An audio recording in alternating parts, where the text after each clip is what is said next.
বাংলাদেশ এবং তোমার বড়টা নিয়ে আসতে তো সাউন্ড আসবে না। আমরা আসছি আপনাদের এখানে আপনাদের কোনো সুবিধা অসুবিধা আছে কিনা, আশপাশ থেকে কোনো চাপ আসতেছে কিনা?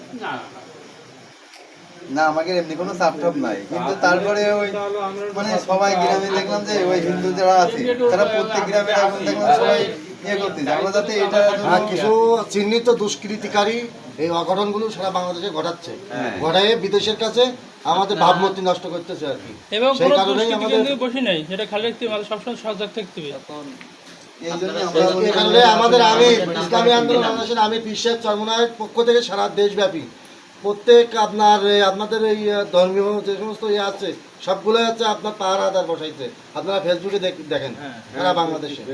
ইসলামী আন্দোলনের পক্ষ থেকে এরাই চৌকি দিচ্ছে। আপনার সাতক্ষীরা বড় যে মন্দির সারা রাত ডিউটিতে আছে আমাদের ইসলামী আন্দোলনের বাংলাদেশের